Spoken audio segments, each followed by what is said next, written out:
जय श्री कृष्णा, जय श्री राम। आज मैंने भगवद गीता में पढ़ा कि जो व्यक्ति पूर्ण रूप से अपने आप को श्री कृष्ण भगवान के चरणों में समर्पित कर देता है ना? श्रद्धा सहित, है ना? श्रद्धावान के साथ अपने आप को पूर्ण रूप से श्री कृष्ण भगवान में समर्पित कर देता है और जो पूर्ण रूप से श्री कृष्ण भगवान में तन्मय हो जाता है, उसकी भक्ति में निष्ठ हो जाता है, उसका भक्ति में रमंजित हो जाता है और नित्य श्री कृष्ण भगवान के नित्य आत्मा में आनंद, है ना?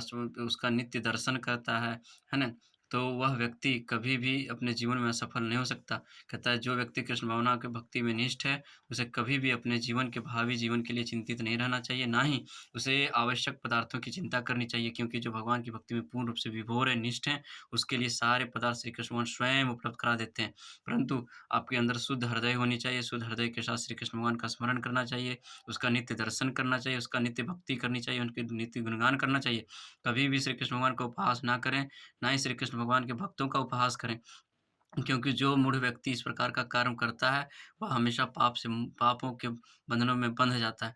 इसलिए ना कभी भी श्री कृष्ण भगवान का अपमान करें, ना ही श्री कृष्ण भगवान के भक्तों का अपमान करें और जो श्री कृष्ण भगवान की भक्ति का नित्य-नित्य स्मरण करता है, नित्य उसमें स्मरण रहता है, वह व्यक्ति कभी असफल नहीं हो सकता। उसे सफल श्री कृष्ण भगवान ज़रूर बनाते हैं और कहते हैं श्री कृष्ण भगवान कि ब्रह्मा, शिव आदि सारे देवताओं का सृजन श्री कृष्ण भगवान ने स्वयं किया है और इस सृष्टि का भी विनाश इस सृष्टि का सृजन भी स्वयं श्री कृष्ण भगवान के द्वारा ही किया गया है।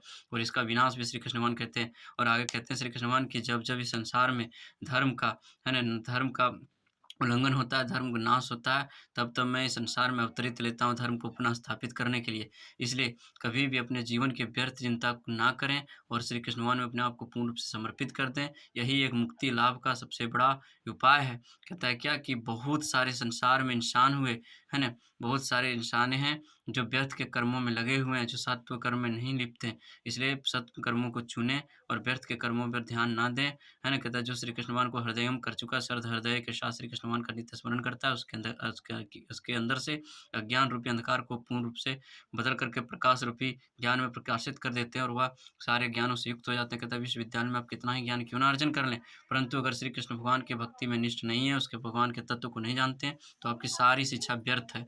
और जो व्यक्ति पूर्ण रूप से भगवान की भक्ति में निष्ठ है, अपने कर्तव्यों को पालन करते हुए श्री कृष्ण भगवान की भक्ति में निष्ठ है, उसके सारे सफल होते हैं।